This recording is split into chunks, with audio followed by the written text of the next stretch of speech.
Hello, everyone, and welcome back to yet another episode of the Deprogram, a show that would, under the potential new American SPM 7 regulations, be classified as a terrorist organization.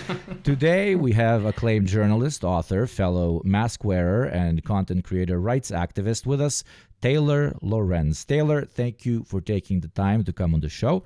Please tell our audience a little bit about yourself and where they can find your very important work.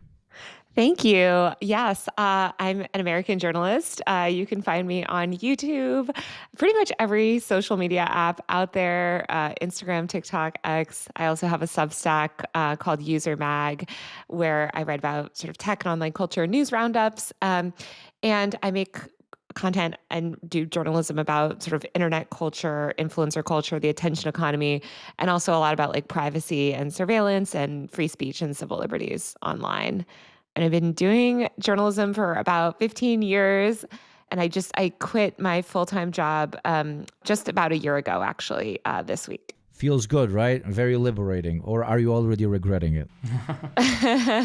No, I don't regret it at all. I was independent before, so it was sort of a weird detour to work in the mainstream media, and I'm pretty glad to be on my own again. I would like to actually ask a question about that. I mean, we're kind of jumping into the questions a little bit early, but I always wondered, because I don't know anybody who has worked in journalism in the kind of halls that you've frequented, in quote unquote respectable journalism, if you catch my drift. The types that, if it's a source that says Washington Post, then people will not take it for granted, if I'm using the English correctly. Meaning they won't ask too much about it if it's written there versus a different source. Did you find it suffocating to work in these spaces? Yeah, I think there were so many things that I learned, and I'm glad that I did work at these places because I think I had a lot of misconceptions, but then I also was sort of learned a lot, that I previously didn't know. And I think I was kind of ignorant about a lot of stuff too. I found it to be, interesting because I reached an audience that I previously couldn't have reached. But anyway, yeah, just to say, so I worked for people that aren't familiar at The Atlantic. I was a staff writer there. And then I went to work at the New York Times for several years. And then I worked at the Washington Post also for several years. And I guess, it was really great to kind of learn what it's like at these places. But overall, it also just made me very skeptical of mainstream journalism. And I saw how certain viewpoints were elevated within these new newsrooms, like right-wing viewpoints, basically, and any sort of leftist angle or slant is sort of squashed out. Yeah, we can see it, and it's to an extent a stereotype, but it is very nice to hear it confirmed by someone who's actually walked those, let's say, halls of power, as Hakeem mentioned. And before we go into the more formal part of the show, how do you do like all of the stuff that you do? We tend to tap ourselves on the back because we have like 4 or 5 platforms running around and so on. But you're a one-man team on your, what I would like to call literally news website. You're running the channel, then you're running the Substack, you're running around interviewing people all over the world, and then you're doing genuine investigative journalism. Unironic question, how do you fit it in like a schedule? I'm guessing weekends don't exist, or you're just, I don't know, meta brain here and the rest of us are plebeians. Yeah, no, I do work on the weekends every weekend. Oh, God. I don't have any time off. I've always been a weekend worker. I always worked, most of my life. I've been working since I was 11 years old. I worked at a call center. I worked retail. I worked shift work. I was a nanny. Like, I've always just worked a lot. And so I just kind of, that's like the one advantage. I feel like maybe I'm not as smart as other people, but at least I can sort of outwork people. So it's like the one thing I haven't, I don't have kids yet. So, I feel like that is, I talk to other friends of mine that are parents, and like at that point you really do have to kind of log off a little bit. And so I don't have those responsibilities yet. So I can just work all the time. Love it. Also, it's America and there's no stability. So, you got to work as hard as you can.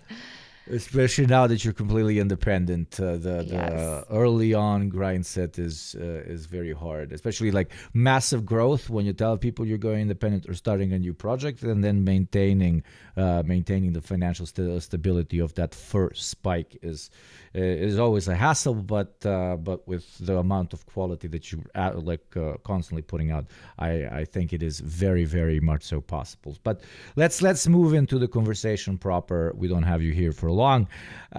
Before we truly begin, as representatives of the somewhat terminally online, I must ask, why have you made it one of your life goals to help the normies understand us?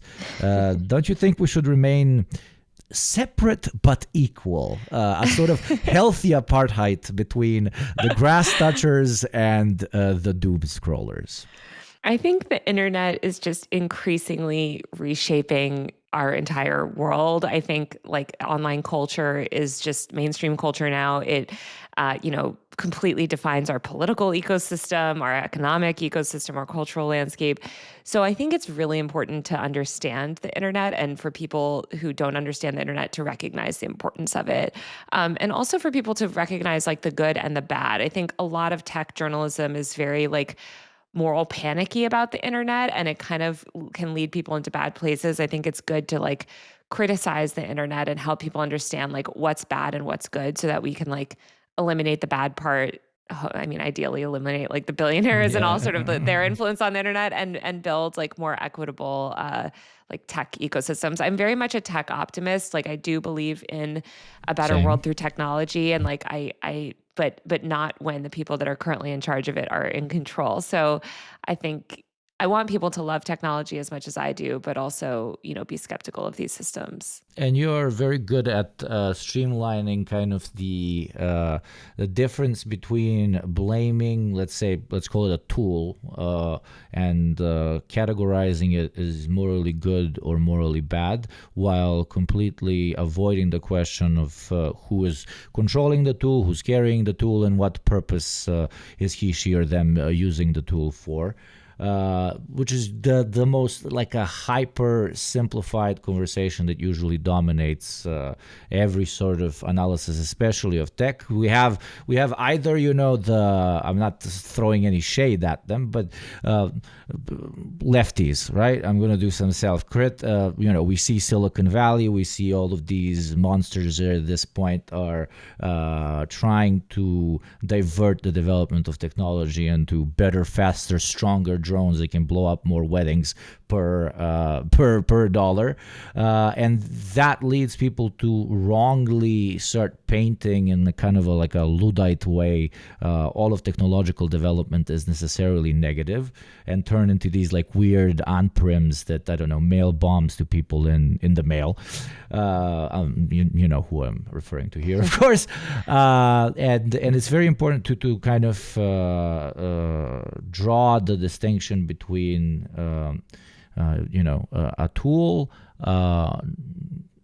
which should not have any morality ascribed to it versus who is currently carrying the tool. Because us leftists especially, like the second something is co-opted by large capital and so on, we immediately think it's bad. No, it being co-opted by big capital is the problem. The thing itself is not bad. A train is not bad. Electricity is not bad or good, right? It is more people having access to more trains is very good. If there was like only 3 trains in the country and only the king and the queen got to ride in the train, that would still not make trains bad. That would just mean that the king and the queen are the only people that have access to the train. So TLDR, that context is important. And do you find it low-key annoying that sometimes it's very difficult to explain to people that like just have these like, this is bad and this is good by itself without any context? It annoys me a lot with leftists, specifically about sort of just the internet writ large, because they have completely ceded control of these platforms to the far right. And they sort of ignore the power of the internet for digital organizing, coalition building, activism, et cetera.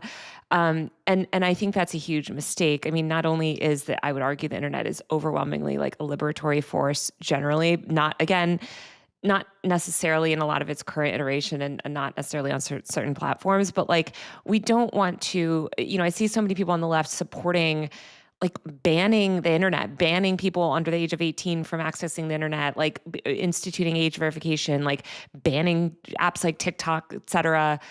And that's it just backfires because you are essentially cementing far right control of the internet because the right understands the value of manipulating our media ecosystem. And I just think that the left needs to seize more power online instead of ceding it to the right and ceding the entire like political ecosystem online to the right. And I know some people are like, oh, well, what can we do? The billionaires control it or whatever. And it's like, yeah, but again, like there is actually a lot we can do. We can build better tools. We can build different systems. Like we can fight for a less profit-driven internet.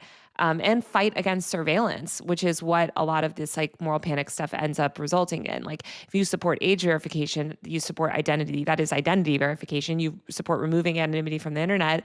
That's a huge threat to free speech and civil liberties. That is only going to harm people on the left. And so it ends up backfiring all the time. And I want them to understand that like technology can be good and we need a pro tech future from the left. And there's a lot of smart people on the left that think about technology in these ways, but a lot of them end up sort of like, not a lot. There are other people that just end up being very reactionary and sort of just being like ban, like let's go back to the 1950s or, everybody needs to log off, and they shit on like disabled organizers a lot because so much disability activism, happens online and they consider it not real activism. And I just think all of that is such bullshit. 100%. Like, what would you say, acting as the bridge between the two worlds, as I like to see your work in the most endearing way possible? What have been some of the biggest consequences born from, let's, for example, talk about what are some of the biggest consequences born from the political establishment's complete lack of understanding of the digital space? Well, here's the thing that I think people sort of understand. I mean, it's not that, it's devastating that we have this sort of entire class of lawmakers that doesn't understand like how to turn their computer on. That's terrible. But a lot of them do fall. It's all computer. I'm sorry. Yeah, literally. But who does understand the internet very well is the far right. I mean, Donald Trump's movement. I covered the 2016 election. I was right there along with it. I was at the Deplorable, all these events, like when they seized power and that sort of mainstream far right internet became the leaders of American sort of politics. They understand the internet so well that there's huge swaths of Project 2025 that deal with tech policy that shows that they understand how to amass power on the internet and wield power on the internet. And so you have kind of the left and the center that like doesn't understand the internet, kind of has this reactionary vibe to it, feeds the moral panics. And then you have the far right that just weaponizes those moral panics to pass their extremist laws. I mean, I think of something like right now I'm obsessed with fighting back against cell phone bans in schools. And this is like pissed off so many leftists because they're like, why would you fight why are you against these laws? And it's so fucking stupid. They don't understand. Sorry, I don't know if I can curse, but of course, big time. They have like the foresight of like a goldfish because first of all, like as somebody that's covered tech policy for years, like we saw bans like this before. There were beeper bans in the 90s. It's hard to believe, but in the early 90s, you can go back and read all these old articles, and I have a video on it on my channel, but people believed that like a child just having a beeper was damaging to their mental health. It was affecting their attention span because they would be getting beeps all day by their friends, and it would lead them into like a life of crime because like beepers were associated with like drug dealing. That was like what mainstream people believed. That's like what like these big news outlets were reporting. So they put beeper bans in schools. How was this enforced? Of course, through the cops in schools. What did this result in? Hundreds of teenagers, mostly poor Black kids, having interactions with the police and getting, in many cases, arrested, having permanent criminal records for having a fucking beeper at school to like message their friends back. Now we're seeing the same thing happen with cell phone bans, where not only are these bans like horrible because in some schools, like they have computers and technology, and it's very different. Like, kids are still having access and getting educated about like the internet and screens. At a lot of poor schools, cell phones are the kids' only word processor. So there's this sort of like educational disparity that's happening. And you're hurting kids. I mean, I talked to so many kids in central LA here at this urban school environment where they do shift work. Some of these poor teens are losing shift jobs because they can't fucking text their boss back, or their parents do shift work and they can't effectively communicate with their parents, like when to be picked up or when they're going to be out or whatever. Something happens after school, they can't, and so their parents end up missing a shift and their job is in jeopardy. So those issues aside, which there are plenty, we have massive civil liberties concerns. These cell phone bans, first of all, we're already seeing data, and I'm going to be covering this on my channel. A report came out showing that Black students are being suspended at significantly higher rates and having more interactions with cops at school because of these cell phone bans. It's essentially like a stop and frisk, or what New York did with like their stop and frisk policy, where like now sort of any marginalized kid can just be harassed under the pretense of like, oh, we think you have a cell phone. And, whatever, but based on nothing, essentially. So it's really bad. Kids are being suspended for no reason. It's affecting Black and poor kids. Their civil liberties are being like infringed upon. And you're forcing more interactions with the police. We have record numbers of police officers in schools. They're the ones that are quote unquote enforcing these bans. Yeah. These are not we don't want more kids, especially more poor Black kids or more underprivileged kids, like having interactions with the police. You also do not need a cell phone law. That's the insane part. Yeah. Right. I'm all for having teachers have the kids put the phone away. Sure, you see a kid's being a Literally. dick and you're like, okay, like stop fucking looking at your phone, that Yeah. type of stuff. Of course, we're human. But yeah, Yeah, a law, I dude, a support that. law. Yeah. The law is what we have a problem with. And also, it's just worth noting that I've talked to so many educators as well. These kids are going to grow up like all these stupid laws. People don't think about like, okay, what happens when the kid turns 18? Now you've given them a childhood where you haven't taught them moderation at all. Those kids are set up worse. Like, and there's this complete last thing I'll say. Sorry, now I am talking too much. Last thing I'll say. There's this complete myth and lie that like, oh, well, the richest people and the people in Silicon Valley, like they keep their kids offline. They don't even expose their own kids to this technology. That is a delusional lie. Kids at Menlo Park High School, where Stanford is, one of the richest suburbs in all of America, have immense access to technology. These are kids with wearables, smartwatches, VR glasses, meta glasses, like cell phones when they're young. They understand this technology so well, and they are often put in computer coding classes and all this stuff from the time they're very young. So we don't want to create this disparity where we're like banning technology for the underprivileged kids and policing their use and criminalizing it while allowing the wealthiest among us to have unlimited access to it. So there's just so many other reasons too I could go into why these things are bad, but the left has like no nuance because of this. And what it's resulting in is these cell phone bans. And because the parents' number one concerns are security, they're packaging, a lot of these bans are also being rolled out sort of simultaneously with these AI surveillance system. So they're telling the parents, don't worry, yes, we're going to ban the phones to keep the phones away from kids. Yeah, now the kids can't, of course, record when something bad is happening at school and get justice in that way, which has actually sort of been a valuable thing. But we're going to roll out these AI surveillance systems that we claim can detect school shooters and all this other bullshit and do facial recognition and vastly infringe upon these kids' privacy and feed into the surveillance state in an insane way. And that's what these leftists are supporting when they support this shit. And I'm sorry to like go on and on, but it really, really drives me crazy. Please do. It drives me equally as crazy. Like it's thinking that a policy that potentially can be turned into a law in order so that it can potentially limit how much wealthy kids disturb their own, in this case, like educational path, because now they have access to a phone in the classroom, and using that as an argument to pretty much limit access to the main tool of communication of the 21st century to so many people, where, as you put very well, those most disenfranchised in society are going to feel the entire brunt force.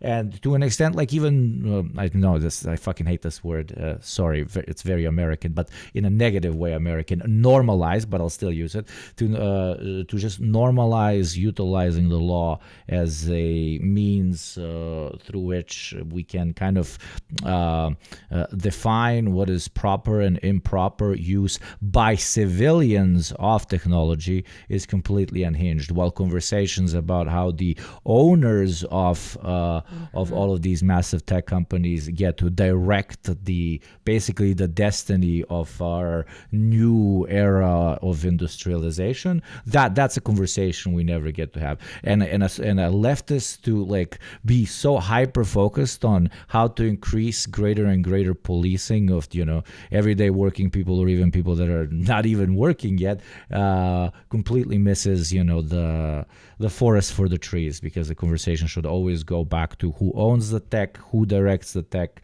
and who kind of builds this future of ours that we want to have as much say in, but at the current stage of time we don't. That's number one. And number two, the most annoying thing, honestly, is like we don't have to have a fucking hot take about everything.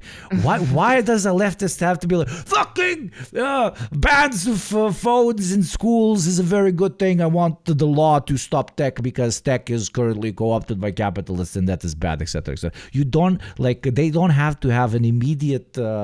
But that's the reactionary fucking nature of trying to politicize social issues to in an extent where it's completely black and white, instead of having a more advanced kind of analysis of who's holding what. But we are shit talking our own guys to an extent right now. Let's shit talk them more. You thought I was gonna turn it? No, let's shit talk them more. What do you think has allowed the right, because you mentioned it earlier, to co-opt online culture as a means of growing very real political power? Because I always found that very funny, and we get a lot of flack, the three of us. A lot of people say like, okay, you're just doing doing political advocacy online is just a fucking intellectual masturbation where people just consume it as content that does not motivate them to actually organize IRL, and it kind of low-key pacifies the progressive forces of society, because you just watched a video, you just listened to a show, you just read an article, that's not going to make you go out in the streets. And my argument that I've been using recently is the right wing is doing the same thing but with far greater intensity online, and it's causing more people than ever to become hyper politically active. Some people that were very very passive politically before, for the right-wing cause currently. So if it's working for them, but it's not working for us, maybe it's not the tools, aka building as many platforms that are progressive online as possible, but how we are building them. So to draw back, sorry for my rant now, what do you think has allowed the right to co-opt online culture as a means of growing very real political power while leaving the wider left fighting for scraps? Yeah, I mean, it is an uphill battle, but that's only because the left is behind. And when I say the left broadly, I think like centrists are even more behind than like the actual left. I think it's just very, very hard for actual leftists to amass power online because of how hyper-capitalist or the internet landscape has become. That doesn't mean it's like futile at all. I think it's more important than ever. But I would say that the right has always understood the value of the media ecosystem and leaned really hard into new media and personality-driven media. And that is something that they have done since the 90s days of talk radio. They leaned very hard into digital media in terms of like the emergence of like digital media websites, like in the sort of late aughts and early 2010s. They leaned very hard into influencer culture, also very early, like online communities, radicalizing online communities. So they've just understood the power of media. And I totally agree with you where it's like people that are like, oh, yeah, it's just posting. It doesn't do anything. Like, what are you talking about? Media and communication technology is like, these are some of the most powerful persuasion tools of our time. And so I do think they're incredibly important. I do think the right has a head start. And unfortunately, what the right has done in the past, few years is also seize control of the platforms where like they've leveraged, again, the moral panic about tech, or leveraged, the Democrats really have kind of like fed into this stuff too. For instance, ban TikTok over criticism of Israel, and to now hand it over to like MAGA billionaire owner like control and things like that. Like that's very short-sighted. And I think a lot of leftists fed into the TikTok ban and didn't fight it very hard or didn't take it seriously. And that was the one platform where news content creators actually skewed left, the one remaining tech platform that didn't have full right-wing controls. Now, of course, soon going to have it. I think that there are other ways to kind of like sort of like, I don't know, there's all these different tactics online, but I think just building a bigger media presence and getting our ideas out there more on the internet is always helpful. What do you think? Was it like ideology or just access to greater resources, or I don't know, them just being a little bit more proactive that pushed the right to, immediately engage in the media landscape since, as you said, fucking radio talk shows? Well, so first of all, of course, they always have vastly more resources because they have all the billionaires on their side pretty much. But they never had a megaphone. Like the one thing I agree with the far right on is like they have not ever really listen, they're a lot more overrepresented in the media, traditional media, than the left, 100%. But they've never felt like they have ultimate like control. I mean, this is what Fox News was born out of, is they felt like they didn't have control over the cable media ecosystem. They had to build their own channel. And when the internet started to come about, they leaned really hard into it because they recognized the value of it early. They really quickly understood that it was a powerful organizing tool to get their message out. And because they had to build this alternative media ecosystem that was really robust and powerful, because they've never counted on the traditional media. They've never counted on like the New York Times or sort of legacy media to be on their side. Ironically, legacy media is much more on their side again than the left, but it's still not as far right as they would like it to be. And so they've always kind of like invested in, like I mentioned too, they've always fed into personality-driven media. And I think as the tech landscape evolved and these platforms began to reward more and more extreme content, they benefited very heavily from that as well with their sort of inflammatory rhetoric, which just does very well in algorithmic feeds. Yeah, I'm sure that most of our audience knows about your pivotal work uncovering the connection between dark money and pro-Democrat influencers during the previous election. And afterwards, of course, we interviewed a very decent writer and content creator by the name of Madeline Pendleton at like the end of 2024. Oh, yeah. Who is also like screaming at the top of her lungs and being really made fun of by other people about what is happening in the space. And what a lot of other people in the space also to an extent suspected to be a reality for a while, old school politics, eventually trying to buy its way into the future, if not the currently dominating form of media. How far do you think the conspiracy, quote unquote, flows? Call me insane, but I can 100% imagine Fed-funded podcasts, Dem and Republican industry plant influencers, and even down the line, there's some talking in the future and so on. If not even now, I would hate to be surprised. Even entire formalized networks of pro-capitalist, liberal, or conservative creators. Where do you We see? have that now. We do? I mean, yeah, but can we prove that we do? Other than, of Yes. course, okay, please. I mean, I would teach say us. that, like, I mean, look, if you want to talk about like pro-capitalism and like networks of influencers, like I think you could look at something like PragerU or the Daily Wire on the right like that. I think that the program that I wrote about, Chorus, which is funded by the 1630 Fund, a dark money group, is very much that. Yeah. It's very much like they're pouring money onto these mainstream centrist Democrat influencers that really don't have much of an organic audience, and primarily punches left, actually. Like those people are bought and paid for 100%. Those people would not exist without the massive amount of money that they're getting from these dark money billionaire funded orgs. So I mean, I just think like already we have those systems. I think what's scary is like the public's inability to recognize that. I mean, Madeline Pendleton has been so vindicated over and over again. Everything she said was 100% correct about like these influencers getting paid. And what did they do? They ran a massive like TikTok wide smear campaign It against was her, calling her insane. like racist or something. Absurd. You too, like Absurd.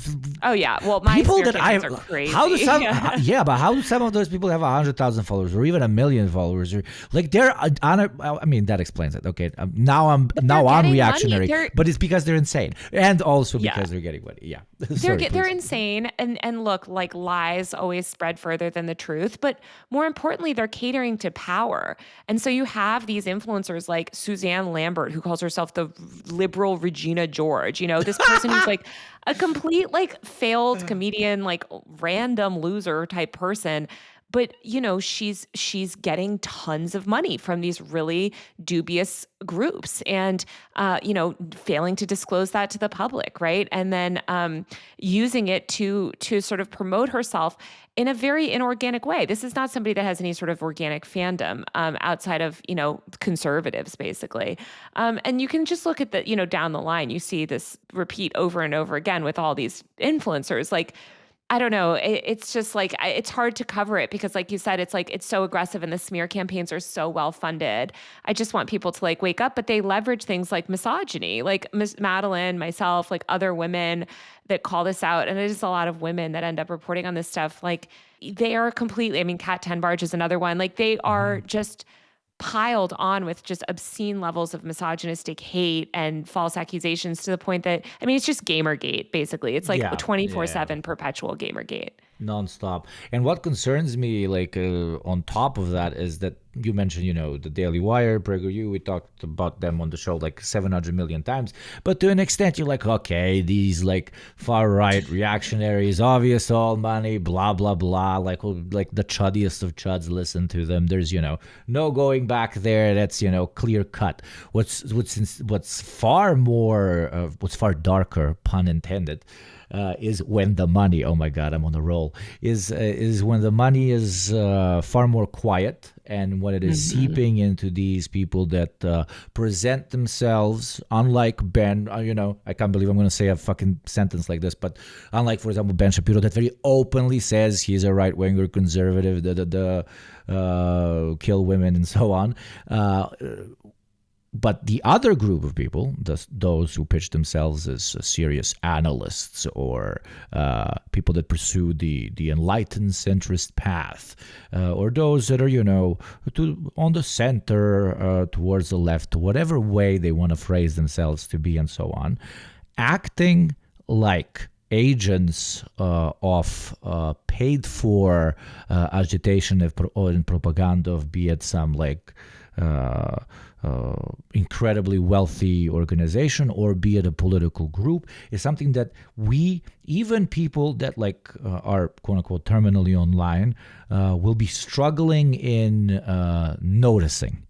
And it's kind of a level up over the in-your-face right-wingers that, you know, just are getting the big bucks and then spewing lies and propaganda, versus these people that up until yesterday were, you know, very progressive and kind, and, you know, more importantly, they were always on the right side of any sort of analysis that they were giving their audience. Now it turns out they're also just taking money and saying whatever needs to be said. Any tips on how you think that will develop in the future? I don't know, hope pill us or black pill us, and if any tips on how one could potentially notice this. Yeah, notice like the networks or like you're saying. Yeah, Of the yeah, sort of that interest? somebody's, you know, just quote unquote paid for, and usually it's just repeating stuff and not an actual believer, right? Be it on the left or the right, right? There's a I big think difference. yeah. I mean, I think it doesn't even matter if they're actually believers or not. Sometimes they don't start as actual believers and then they start, you know, going down this path, and before they know it, they're corrupted and they sort of self-delude themselves, I think. I mean, I think the most important thing is to just ask the people, like ask when you look at the people that you follow and listen to, it's like, does this person challenge power? Like, does this person actually Bingo. challenge power? Or are they on the internet defending power, Bingo. defending Yep. structures of power, billionaires, the Democratic Party, the Republican Party, et cetera, Trump? So I think that's just like the main litmus test that I use. Isn't it like it stands the test of time, and it has for like 200 years at this point. Yeah. For any category, be it media, be it a political figure, be it somebody presenting themselves as a political figure. And like the beauty of the internet is that pretty much absolutely anything can happen, and we have so much at our disposal to an extent drive it either towards let's call it a platform for greater expression, or something that's just a replication of something we've had before. And we feel like if large capital starts flowing into, for example, individual creators or these networks and so on that are pretending not to be networks, wouldn't we just get traditional media 2.0?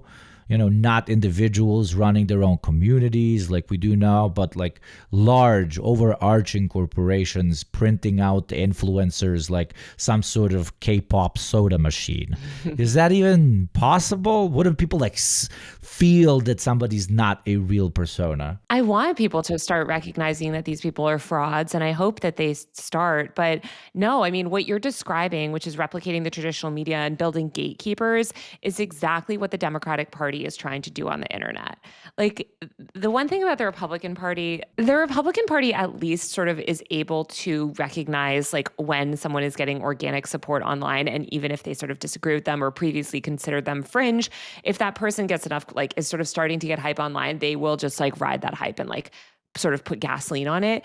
The Democratic Party wants top-down control. They want, because they felt like, I mean, the Democratic Party, like I can promise you, as places that working at the New York Times, the Washington Post, et cetera, like, those outlets have fealty to the Democratic Party, and they really reflect the interests and viewpoints of the Democratic Party. And so these powerful people, like they just want to replicate that for the influencer environment. They want to build this top-down structure. So that's what they're trying to do with groups like Chorus.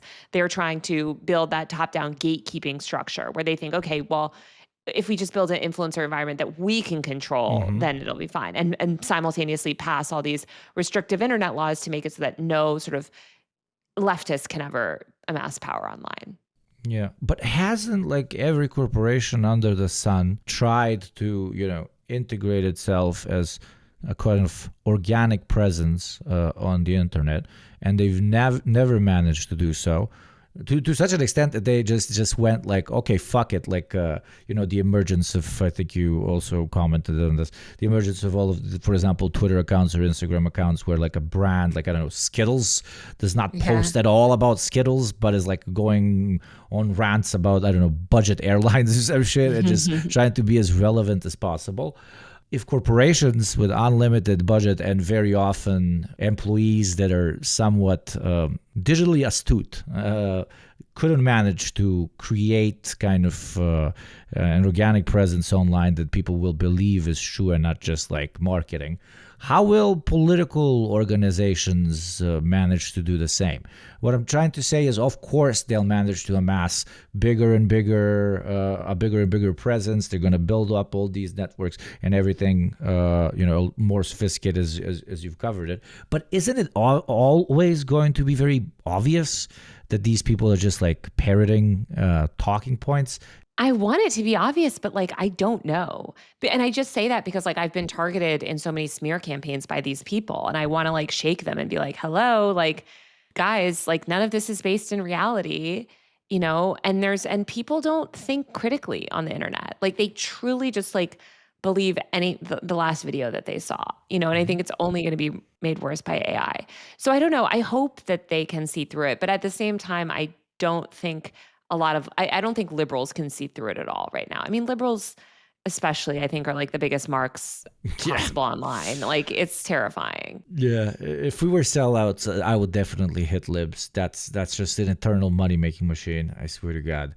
Yeah. Because of the attention economy. What's the attention economy according to you? Yeah, I mean, the attention economy is sort of just this like phrase that speaks to the entire internet being reoriented around the online attention and essentially being this like attention marketplace where you can amass capital and attention as like a form of currency, and that currency holds some sort of like value online. Like the more attention you get, obviously, the more you can convert that into actual money.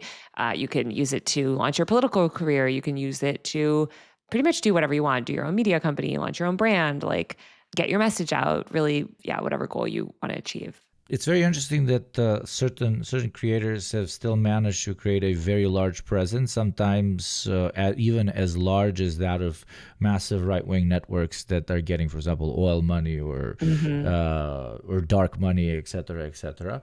But still, the contrast of how fast, how easy you can build up a platform without having been originally successful in the attention economy on the right versus how slow and tedious it is for somebody, preaching progressive politics or even, God forbid, class-conscious politics would require is kind of. Do you believe that that's a gap that can ever be overtaken, or we're always going to be running behind and trying to catch up to the big dogs that are just getting paychecks, like just checks being written by people that don't even feel it as a dent in their bank account?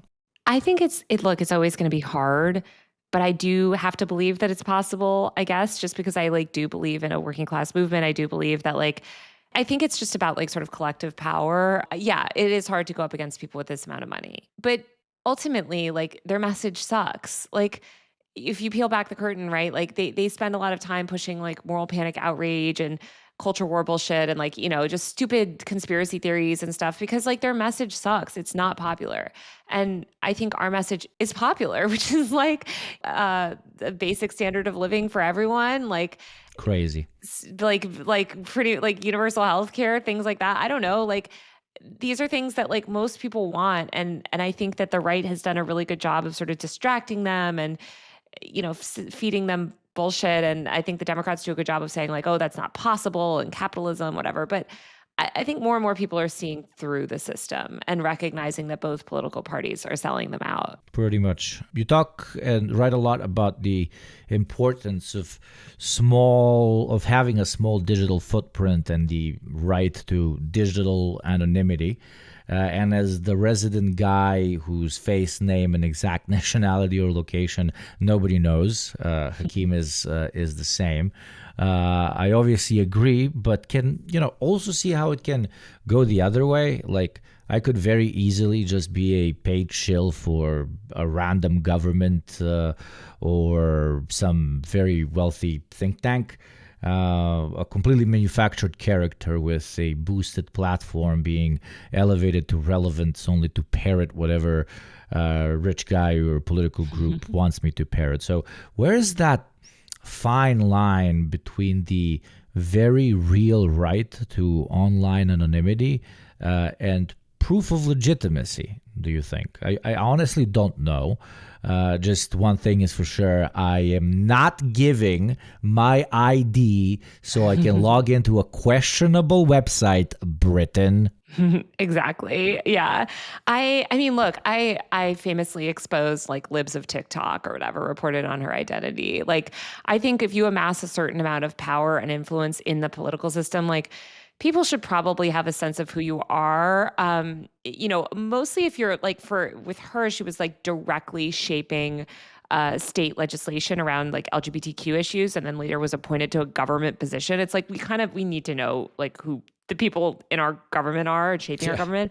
But yeah, I mean, it is sort of scary theoretically that there could be these influence networks. I think that's why trust and transparency are so important, and people being sort of transparent about their fundraising, being transparent about the way that they're amassing money. But I would say, like, even if you unmask someone's identity, they can still lie about where their money comes from, and that's why journalism is so important, and why, like, again, I felt like it was really important to report on these Democrat dark money systems, because like these Democrat influencers, their name and like they're using their government name and face, right? But they're still Yeah. lying about these things. So I don't think that like removing anonymity from the internet would necessarily even fix that problem. I think campaign finance reform laws and other sort of transparency, like funding transparency laws around our media ecosystem are good.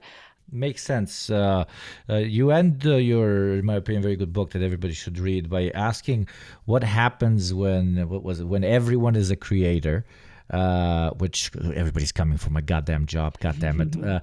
Do you think we've reached the limit of the so-called personal brand economy, or is there some sort of other evolution coming in how we experience the internet, how we see ourselves in it, and so on and so on? Unfortunately, or for maybe fortunately, I don't think that we have reached the limit of the personal branding world yet.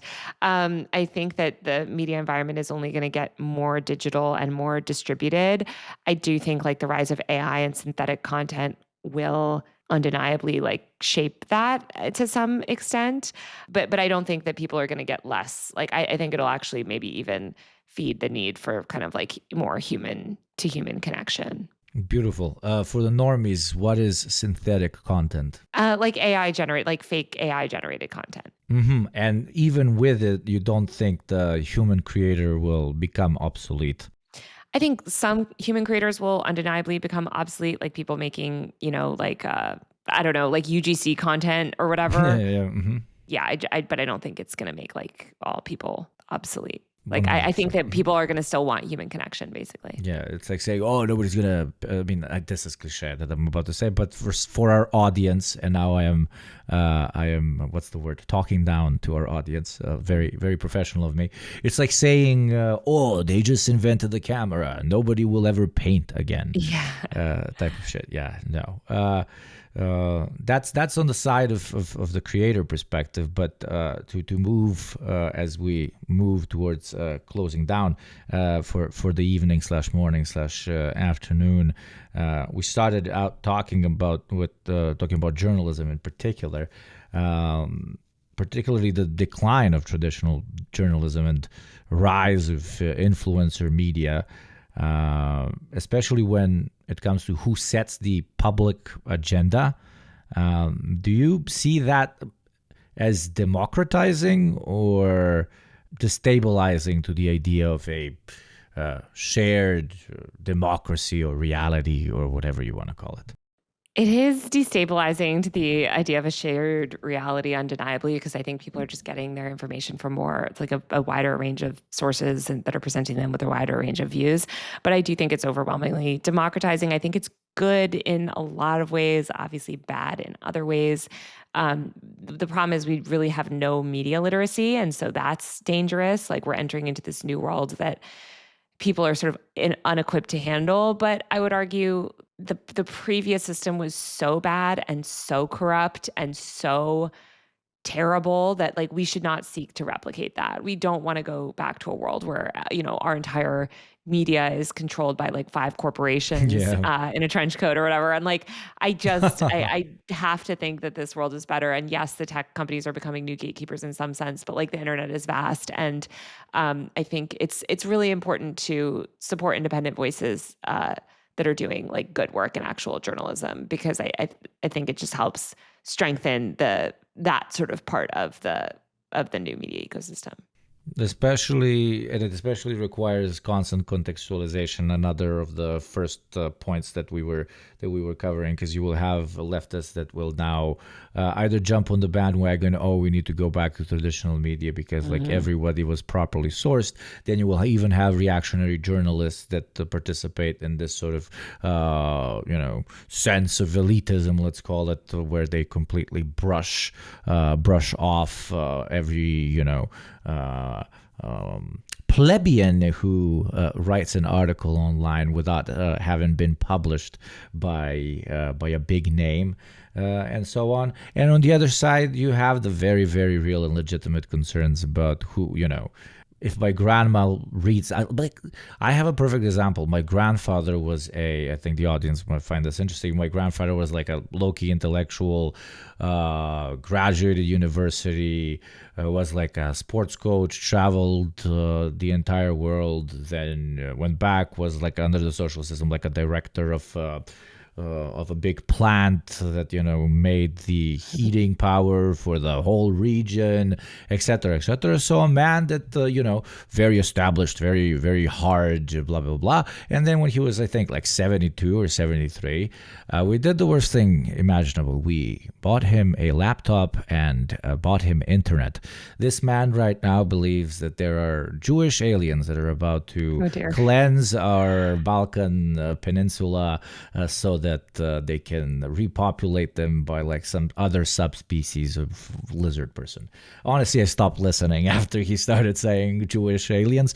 But TLDR, that is a very real danger, and a very real danger that we see,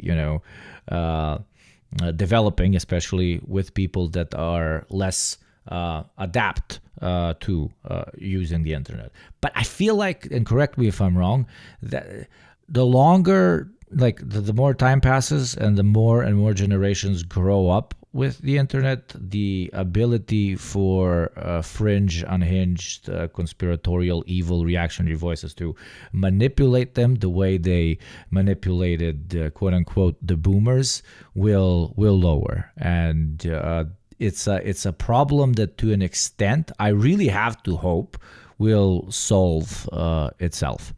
Or alternatively, everybody will be Alex Jones, so at least it's going to be very entertaining. So whatever. Yeah, I know. We'll see how it goes. But I think like we have a lot more agency in how it turns out than people think. And so I think it's just really important to kind of, again, like support independent creators that you like try to like push for a more responsible, I guess, feature of the internet and media ecosystem as much as you can. Absolutely. We like to say, democratize everything, democratize the working place, democratize, for example, media, and then like smaller creators, quote unquote, even though, for example, you're huge, but let's say, you're not the New York Times, neither are we. And then those creators come out and are like, let's actually do that. You can like directly support us, both financially or by participating in what we do, write to us and so on, inform us about what story to cover, blah blah blah, and this thing can survive and sometimes even thrive. But then people are like, I didn't mean that type of democratize. I don't actually want to participate. You're like, okay, but fantastic. We are not gonna take too much more of your time, so let's slowly wrap up and let you go back to work, very important work. But before we do, final and profoundly unserious question that I want you to answer very seriously. I'm being very serious right now. What is the future? Because I got to hedge my bets here, okay? I put all my cards in this, and you have to an extent as well. What is the future? Podcasts, streams, long-form video, short-form video, or we got to do all of them? We got to do all of them? Oh, God, we got to do all of them. Yeah, unfortunately, you do have to do all of them. That said, I think streaming is ascendant. Like, there's something about, like, I've been writing about this, but like streaming content I think it's like clipping culture is just like leading to so much like this like resurgence in streaming. I think that like streaming is kind of this like hyper engaging like long form type of content. And so, yeah, I think that's like, I'm definitely going to start doing streams more where I cover like tech policy. We'll see how many people show up for a tech policy live stream, but I think it's just like that is being rewarded by the algorithm so much right now. And people develop like a different bond with people when they stream because you spend more time with them. So I think like streaming and podcasts are going to continue to grow. I think short form people have maxed out on a little bit, but it's the primary mechanism of discovery. So you got to keep with it. Could not agree more. Could not agree more as someone who has also started streaming. So now I feel like I'm being justified. Hakeem, you have to start as well. We gotta get Hakeem out of his mainstream job of saving people's lives as a full-time doctor, and then he's gonna do a face reveal. And no, this is happening. Are you reactionary on streaming? No, you're not gonna sit and read chat and be like, "Oh, chat, you're so funny. I love you, chat." That's wrong. You're idiots. No, I'm joking. Taylor, thank you so much for giving us your time today. Next time when you come, it's not going to be this formalized interview structure, and we're going to be on video. Please, before you go, tell our lovely audience where they can find you, what you're currently working on, what they can expect from you, and so on. And obviously, all the links are going to be down in the description for all you wonderful piggies. Yeah, you can find me on YouTube. YouTube is like my main thing now. I'm trying to put as much effort in as possible. I also have my Substack newsletter, usermag.co, where I do like online culture news roundups and stuff. But yeah, I have a podcast as well called Power User that comes out twice a week on Wednesdays and Fridays. And you can support my work on Patreon or by buying a paid subscription to my Substack. And I have 0 corporate advertisers right now, 0. So literally every bit of like support really helps. And thanks so much for following my stuff. No, thank you for coming on. And also, like Hakeem, I keep fighting between hating and loving her, because now our audience that gets barely an episode a week and gives us money on Patreon is going to be like, wait, other communities get like 15 things like twice a week? Jokes aside, though, hat down. Thank you for coming on. Thank you very much to all the incredible patrons that give money to us, even though we deliver, I guess, a lot less. You get a lot of stuff, especially compared to other podcasts, though, up to 5 episodes a month, every single episode 1 week early, access to our Discord community, Q&As every single month, and much, much more. Thank you to everybody that has been supporting us for a while now. None of this would be possible without you, and thank you to anyone that is considering becoming a patron. Please go in the link description below and join. This has been the Deprogram. I'm Hakeem. I'm Yugopnik. I'm Taylor. Guys, I'm sorry. There we go. That's it. That's the quip.